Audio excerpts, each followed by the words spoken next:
Assalamualaikum warahmatullahi wabarakatuh. Alhamdulillahirrahmanirrahim. Alhamdulillahirrahmanirrahim. Wa bihi nasta'in wa ala umuri dunya waddin. Wassalatu wassalamu ala asrofil anbiya wal mursalin sayyidina wa maulana Muhammadin wa ala alihi wa sahbihi ajmain. Qala ta'ala fil Qur'anil azim. Subhanalladzi asra bi abdihi lailan minal masjidil harami ilal masjidil aqsa. Ilal masjidil aqsa alladzi barakna haulahu linurihi min hayyatina innahu was-sami'ul alim. Amma ba'd.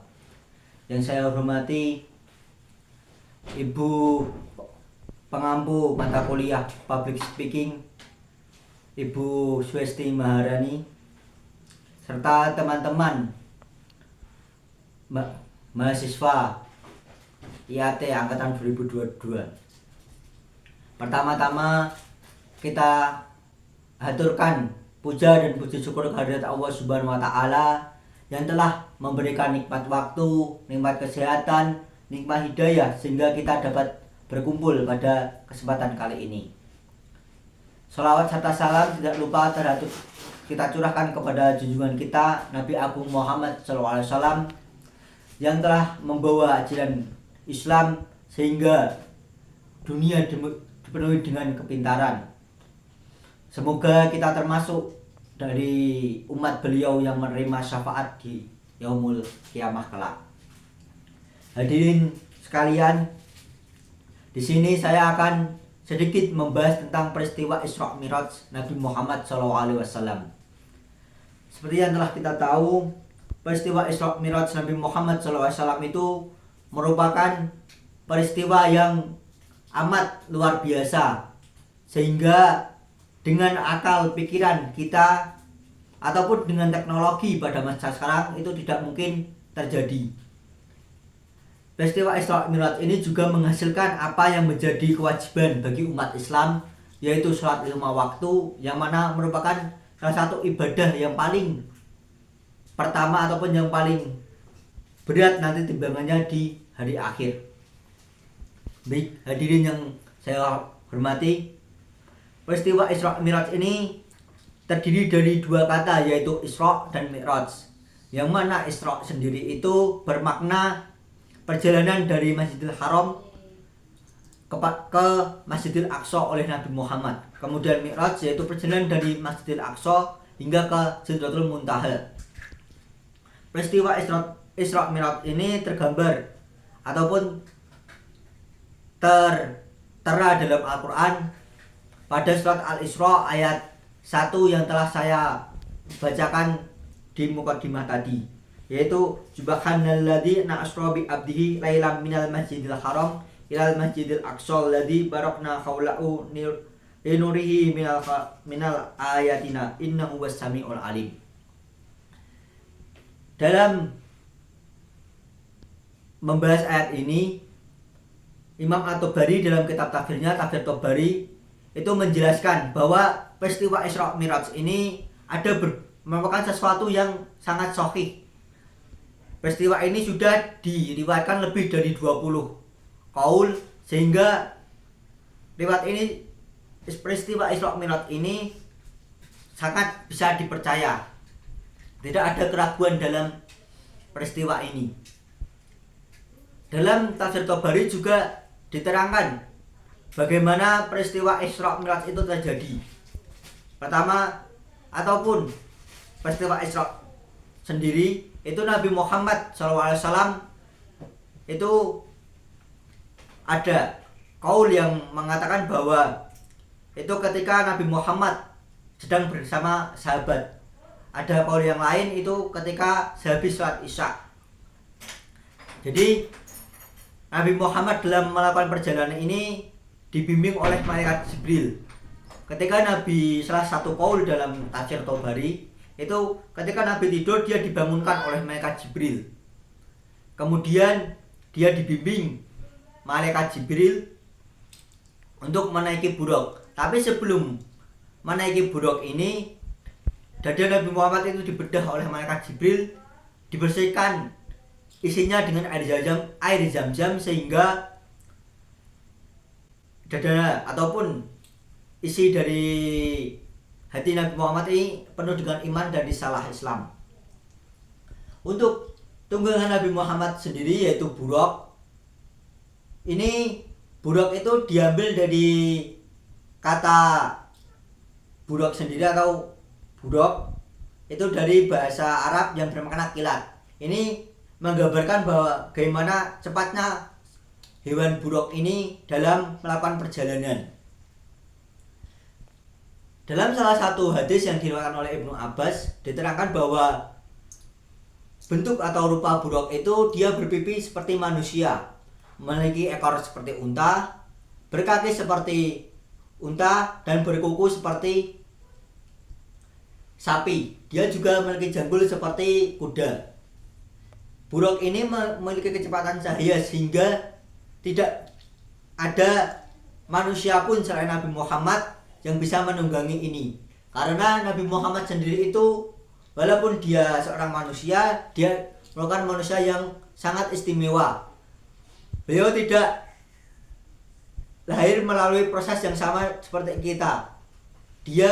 Beliau itu terbuat dari nur, yang mana kecepatan cahaya ataupun cahaya sendiri, Nur Muhammad, itu bisa menandingi dari kecepatan kilat Buraq, sehingga hanya Nabi Muhammad yang dapat menunggangi Buraq. Kita kembali dalam ke persoalan Isra dan Mi'raj. Jadi peristiwa Isra itu Nabi Muhammad melakukan perjalanan dari Masjidil Haram menuju Masjidil Aqsa atau Baitul Maqdis di Palestina pada masa sekarang. Peristiwa ini terjadi dalam sebagian malam karena itu dilaksanakan sehabis Isya ataupun di malam hari sampai sebelum subuh, bukan dari jam 6 sampai jam 6 pagi seperti itu. Kemudian setelah peristiwa Isra dari Masjidil Haram ke Masjidil Aqsa, Nabi Muhammad melanjutkan perjalanan Mi'raj dari Masjidil Aqsa ke Sidratul Muntaha, yang mana yang masih tertera dalam tafsir Tabari. Nabi Muhammad itu melakukan perjalanan melewati langit-langit. Di setiap langit itu Nabi Muhammad, bukan Nabi Muhammad, tapi malaikat Jibril itu ditanya, "Siapa yang bersamamu, wahai Jibril?" oleh para penghuni langit. Kemudian Jibril menjawab, "Ini adalah Muhammad."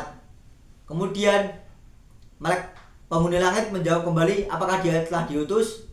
Jibril jawab, "Iya." Kemudian para penghuni langit itu mempersilahkan Nabi Muhammad untuk naik. Itu sampai ke langit ke-7. Di setiap langit Nabi Muhammad juga bertemu dengan nabi-nabi terdahulu, seperti Nabi Idris di langit kedua, Nabi Harun di langit keempat, Nabi Ibrahim di langit keenam, dan Nabi Musa di langit ketujuh. Sebelum Nabi Muhammad mencapai Sidratul Muntaha, di langit ketujuh ini Nabi Muhammad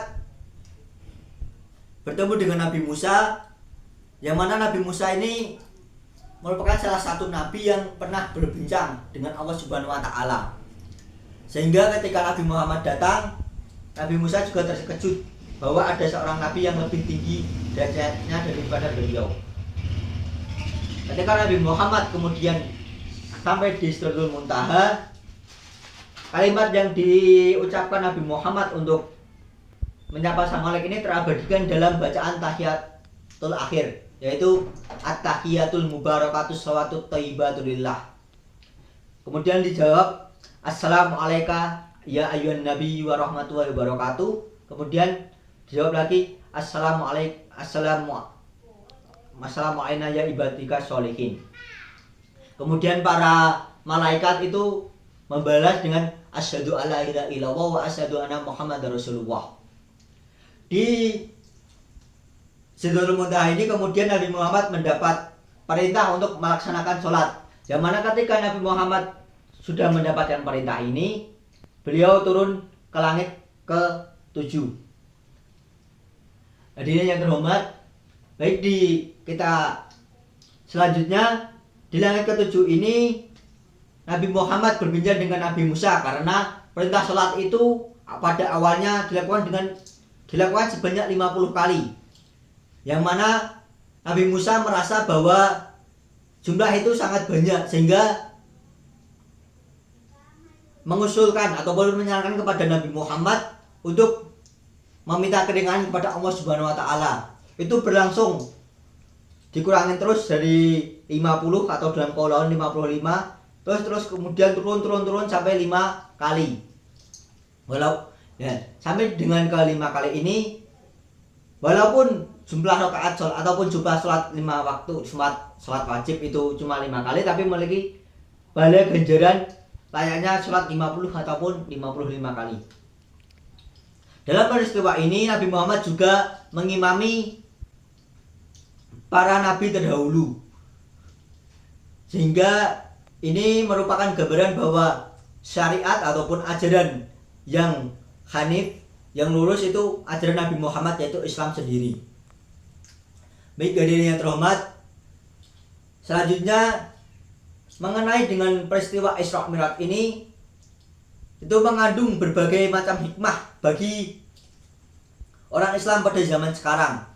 Salah satunya yaitu ini menunjukkan kebesaran Allah Subhanahu wa taala, yang mana peristiwa Isra Mi'raj yang hanya terjadi di sebagian malam dengan rentang jarak yang sangat jauh, yang bahkan sampai saat ini tidak mungkin dilakukan oleh teknologi ataupun oleh manusia zaman sekarang. Ini menunjukkan bahwa Allah itu Maha Kuasa. Allah bisa memperjalankan Nabi Muhammad dalam waktu semalam dari Mekah ke Palestina, kemudian Palestina ke Sidratul Muntaha. Itu hikmah yang pertama. Kemudian hikmah yang kedua yaitu dalam peristiwa Isra Mi'raj ini menggambarkan bagaimana pentingnya sholat, yang mana perintah sholat ini tidak melalui wahyu perantara malaikat Jibril, tapi langsung ketika Nabi Muhammad berada di Sidratul Muntaha, sehingga amalan sholat ini merupakan amalan yang sangat berat hisabnya di yaumul akhir.